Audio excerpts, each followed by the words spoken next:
Corona के बढ़ते प्रकोप को देखते हुए हरियाणा के रेवाड़ी में सभी धार्मिक स्थल 31 जुलाई तक बंद रहेंगे। कोरोना वायरस के कारण शिवरात्रि पर्व पर भी घर से ही पूजा करनी होगी। वहीं प्रशासन की ओर से धर्मस्थल के प्रतिनिधियों को 31 जुलाई तक यथास्थिति बनाए रखने का आह्वान किया है। सभी धर्म प्रतिनिधियों का कहना है कि धर्मस्थलों पर सोशल डिस्टेंसिंग का अनुपालन करवाना कठिन कार्य है, इसीलिए 31 जुलाई तक धार्मिक स्थल बंद रहेंगे तो अच्छा ही होगा। राजस्थान के जालोर में आहोर के भैंसवाड़ा गांव में अवैध रूप से मिट्टी का खनन करने वालों के खिलाफ खनन विभाग ने बड़ी कार्रवाई करते हुए मौके से एक जेसीबी मशीन और एक ट्रैक्टर ट्रॉली को जब्त किया है। जानकारी के अनुसार काफी दिनों से भैंसवाड़ा में मिट्टी का खनन किया जा रहा था। तब मुखबिर की सूचना पर खनन विभाग से फोरमैन प्रवीण कुमार पटेल सहित अधिकारियों ने मौके पर जाकर जेसीबी और ट्रैक्टर ट्रॉली को जब्त कर आहर थाना परिसर में रखवाया। साथ ही जोधपुर तिराहे से ग्रेनाइट से भरा ट्रक भी जब्त किया है। सावन महीने के त्योहार आते ही बाजारों में रौनक दिखनी शुरू हो जाती थी। सावन का प्रमुख त्योहार तीज सिंधारा नजदीक आते ही रेवाड़ी के बाजार घेवर और फेनी से सज जाते थे। इस बार भी बाजार में घेवर और फेनी तो दिख रहे हैं, लेकिन कोरोना के कारण लोग बाजारों में कम दिख रहे हैं, जिसके कारण त्योहार फीके पड़ते नजर आ रहे हैं। तीज सिंधारा त्योहार 22 और 23 जुलाई का है, लेकिन इसके बावजूद भी ग्राहक बाजार में नहीं दिख रहे। वहीं दुकानदारों का कहना है कि काम नहीं होने के चलते त्योहार फीका ही रहेगा।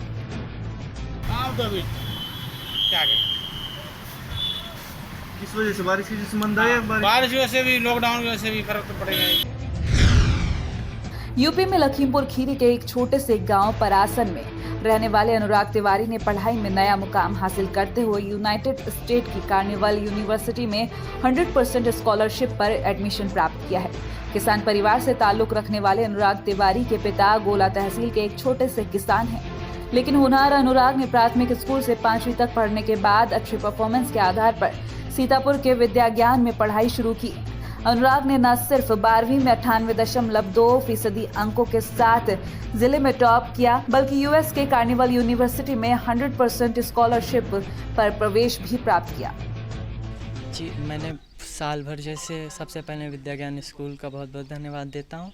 उन्होंने हर मोड़ पे मेरी मदद की, मुझे इस लायक बनाया कि मैं आज जैसे आपके सामने बोल पा रहा हूँ। इसमें सबसे बड़ा योगदान विद्या ज्ञान का है। जैसे स्कूल जाने से पहले मुझे उतनी समझ नहीं थी जो मुझे स्कूल जाकर हुई, और घर वालों ने मुझे बहुत सपोर्ट किया हर मोड़ पे। मेरे टीचर्स का, मेरे बड़े भाइयों का, मेरे दोस्तों का, उन सब ने बहुत सहयोग किया मेरा। और फिर विद्या ज्ञान स्कूल, वहाँ जो मुझे हर चीज़ की अपॉर्चुनिटी मिली, कक्षा 6 से 12 तक फुल स्कॉलरशिप, तो उस चीज़ में कहीं ना कहीं मेरी मदद की हर मोड़ पे। जो कभी प्रॉब्लम्स आई सब ने साथ मिलकर फेस की, और जो आज मैं कुछ हूँ उन सब लोगों को धन्यवाद। हम ये कहेंगे कि ये वहाँ पढ़ के मतलब इस शिखर पे पहुँचें और वहाँ पर भी कुछ ये अपना नाम रोशन करके आएँ, और जब भारत में लौटें तो यहाँ के समाज को भी और हमारे देश को भी कुछ मतलब इनसे मिले। हमको बहुत अच्छा लग रहा है। क्या सोचा था कभी आपने? नहीं, जीवन में नहीं सोचा था कि ऐसा बच्चा हमारा पहुँचेगा। तो आपकी माली हालत अच्छी नहीं थी, किस तरीके से पढ़ाई की? बस ऐसे समझ लो कि बहुत कठिनाई से जो है पढ़ाई करी है। यूपी में आजमगढ़ के बलईपुर गांव में गोली लगने से घायल युवक को सीएचसी से रेफर कर जिला अस्पताल में भर्ती कराया गया। वहीं बलईपुर गांव के प्रधान शनि सिंह ने बताया कि जिस युवक ने गोली मारी यानी कि शशांक सिंह, उसे पुलिस ने 160/16 में जेल भेजा था। जब वो जमानत से छूट कर आया तो उसने मेरे चचेरे भाई और मुझ पर आरोप लगाया कि आप लोगों की वजह से मैं जेल गया था। ये कहते हुए उसने धमकी दी और गोली चलाना शुरू कर दी। इस बात की जानकारी उन्होंने पुलिस को दे दी थी। फिलहाल पुलिस ने उसके खिलाफ केस तो दर्ज कर लिया है, लेकिन अभी तक उसकी गिरफ्तारी नहीं हुई है। ये हमारे चचेरे चाचा जी के लड़के हैं जी, साथ में हमारे रहते भी हैं, आना जाना भी कहीं होता है तो साथ रहते हैं। कल शाम को भी इसकी मतलब ये जो शशांक है 160/16 में इनकी पुलिस पाबंद की थी। एसडीएम के यहाँ से जब ये जमानत करा के आए, इसके बाद तो वहाँ पे मैं रोड पटवा रहा था, वहाँ पे पहुँचे, बोले आपने नाम जो है ये थाने में जो डलवाया है ये गलत किया है, इसका आधे घंटे या 2 घंटे में निष्कर्ष होगा। हम कहे ना, मैं नाम डलाया हूँ, आप किसी से पुलिस वाले से भी पूछ लीजिए, पुलिस अपने आप पाबंद करती है आप लोगों को, ठीक है। इसी रंजिश को लेकर सुबह से ही ये गोलबंदी कर रहे थे। बाइक लेके 5-6 मोटरसाइकिल इधर से उधर लेके आ रहे थे। इसकी सूचना मैं लगभग 10 बजे थाना अध्यक्ष जी को दे दिया था। मैं अपने ट्यूबवेल से लौट रहा था और रास्ते में आते वक्त ये लोग पूरे गुटबाजी के साथ हमको चारों तरफ से घेर लिए और मेरे मत्थे पे असलहा सटाकर मुझे जान से मारने की कोशिश कर रहे थे।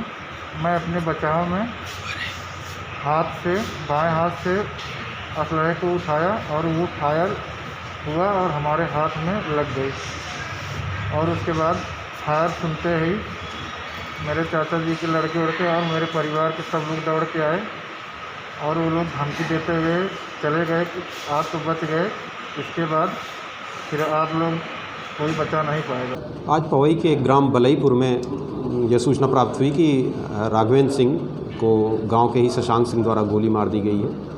मौके पर फोर्स पहुंची है। पीड़ित को प्राथमिक उपचार हेतु अस्पताल भेजा गया है, जहां उसकी हालत ठीक बताई जा रही है। प्राथमिक जानकारी के हिसाब से ये गोली चुनाव की रंजिश में चलना बताया जा रहा है और गहनता से छानबीन की जा रही है। अभी तक कोई तहरीर नहीं प्राप्त है। तहरीर प्राप्त होने पर नियमानुसार दर्ज कर वैधानिक कार्रवाई की जाएगी। राजस्थान के कोटा में मारपीट के मामले में नाम शामिल नहीं करने और अपराधी को थाने में जबरन उपस्थित करवाने का दबाव बनाते हुए 20,000 रुपए की रिश्वत लेने के मामले में एसीबी ग्रामीण रेलवे कॉलोनी थाने के सहायक उप निरीक्षक गोविंद सिंह को रंगे हाथों गिरफ्तार किया गया है। बता दें कि एसीबी 15 जुलाई को परिवादी टीपू निवासी भीमगंज मंडी में उपस्थित होकर एक रिपोर्ट पेश कर रहे थे, जिसमें उन्होंने बताया था कि उसके दोस्त जुनैद के खिलाफ रेलवे कॉलोनी थाने में मुकदमा दर्ज है, जिसकी जांच गोविंद सिंह सहायक उप निरीक्षक कर रहे थे। इस प्रकरण में वो और उसके साथी रवि अरोड़ा का नाम नहीं होने के बाद भी दोनों को गिरफ्तार करने की धमकी देकर जुनैद को थाने भेजने के लिए दबाव बनाकर गोविंद सिंह 50,000 की रिश्वत की मांग कर रहे थे, जिसके बाद 20,000 की रिश्वत लेते हुए उन्हें गिरफ्तार कर लिया गया। रेलवे कॉलोनी से 50,000 रुपए की डिमांड की और 20,000 रुपए लेते हुए रंगे हाथों गिरफ्तार हुए हैं। गोविंद सिंह जी के पास एक मुकदमा था। उस मुकदमा में टीपू को मुलजिम नहीं बनाने और किसी दूसरे मित्र को भी मुलजिम नहीं बनाने की एवज में रिश्वत राशि प्राप्त की। राजस्थान में कोटा के बरकत उद्यान के सामने नाग नागिन मंदिर के पास ही किशोर सागर तालाब में एक व्यक्ति के शव के मिलने की सूचना पर नगर निगम गोताखोर रेस्क्यू टीम मौके पर पहुंची। तब जाकर तालाब से अज्ञात 25 वर्षीय व्यक्ति के शव को काफी मशक्कत के बाद बाहर निकाला गया। वहीं गोताखोर टीम ने अज्ञात व्यक्ति के शव को गुमानपुरा पुलिस के हवाले किया है, जिसके बाद पुलिस ने शव को एमबीएस की मॉर्चरी में रखवाया है। फिलहाल अभी तक व्यक्ति के शव की शिनाख्त नहीं हो पाई है, जिसके लिए जांच चल रही है।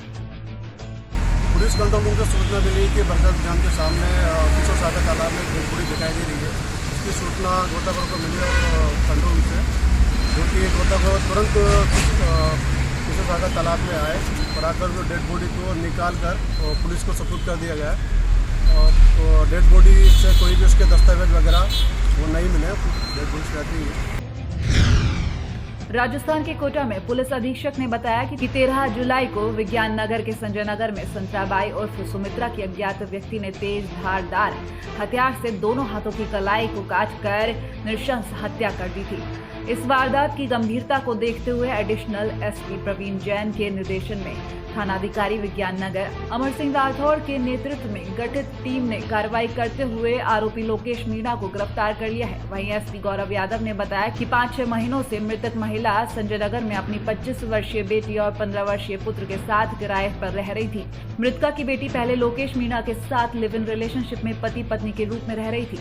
इन दोनों का एक बेटा भी है। मृतका की बेटी ने वर्तमान में लोकेश मीणा को छोड़ दिया था और अपने बेटे के साथ मां के साथ उसी कमरे में रह रही थी, जिससे लोकेश मीणा नाराज था। वहीं पुलिस ने बताया कि आरोपी लोकेश मीणा को बीते दिन न्यायालय में पेश कर पूछताछ के लिए रिमांड पर ले लिया जाएगा।